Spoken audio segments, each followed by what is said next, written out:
চাকরির বয়স 35 যে দাবিটা ওঠা হয়েছে, এটা তো কালকে উঠলো তা কিন্তু না, আজকে উঠলো তা কিন্তু না, এটা আগের গভর্নমেন্ট আমল থেকে উঠতেছে এবং এটা বেশ বড় দাবি একটা। এবং আমার বিবেচনায় আমি নিজে এই দাবির পক্ষে, এটা খুবই একটি যৌক্তিক দাবি। চাকরির বয়স 30, এটা পৃথিবীর কয়টা দেশে আছে ভাই? কয় আমাকে বলুক তারা, কয় দেশে আছে?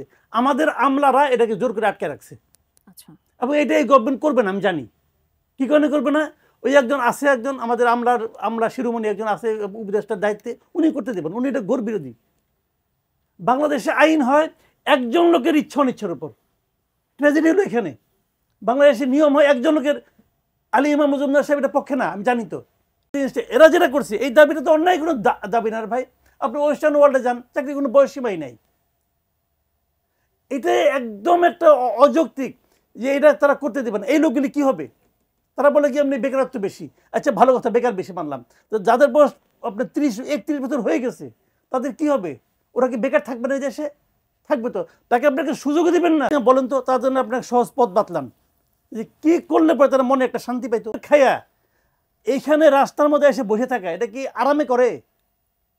আমাদের কোনো আনন্দ আছে? আনন্দ নাই রে ভাই, ঠেকায় পড়ে আসছে। কথাটা খেয়াল, মানুষ কখন রাস্তায় নামে, তাকে রাস্তায় নামতে হয় কেন? প্রধান উপদেষ্টা আগে একবার বলছে যে আমাদেরকে কাজ করতে দিন। ভাই আপনারা কি কাজ করতেছেন আমি বুঝতেছি, কোনো সমস্যা না, আপনাদের কাজ তো আমরা দেখতেছি ভাই, এটা কোনো সমস্যা নাই। বাট কোশ্চেনটা হলো কি যে এই যে লোকগুলি আছে তাদের জন্য আপনি কাজ করেন, আপনার কাজ কি এদের জন্য হবে না? আপনি বলছেন আপনাদেরকে লিখিতভাবে জানান, ঠিক আছে, আপনি বলেন তারা কোথায় জানাবে। তারা তো জানাতে গেছিল, জানাতে যায় তো টিয়ার গ্যাস খাইছে, সাউন্ড গ্রেনেড খাইছে। ভাই সাউন্ড গ্রেনেড এবং টিয়ার গ্যাস এবং এই ধরনের লাঠি পেটা এর বিরুদ্ধে আন্দোলনের ফসল হিসেবে তো আপনারা এখানে গেছেন, আবার আপনারা এখন এদের বিরুদ্ধে এটা করতেছেন। এটা ঠিক না। এদের দাবি আপনার উচিত সহানুভূতির সঙ্গে শোনা। সকাল থেকে বিকাল পর্যন্ত আপনার এদেরকে রাস্তার মধ্যে থাকতে হলে কেন আপনি সকালেই শুনলেন না? কেন কেন শুনলেন না? আপনি শুনবেনই তো ভাই, একটা পেশেন্স হিয়ারিং দিবেন, আর তো কিছু না। দেন শুনেন। এটা এই দাবি মানলে আপনার লসটা কি রাষ্ট্রের? এই দাবি মানলে কি এই রাষ্ট্র কি রসাতলে যাবে? লসটা কি? কোনো লস নাই, জাস্ট গোয়ার তুমি।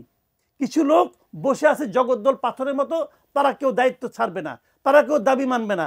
35 বছর হইলে বেশি হয়ে যায়, কাজ করতে পারবে না। আর ওনারা যে রিটায়ারমেন্টের 10 বছর পরে এসে উপদেষ্টা হয়েছে, সমস্যা হচ্ছে না? কোনো সমস্যা হচ্ছে না? 35 বছর পরে চাকরি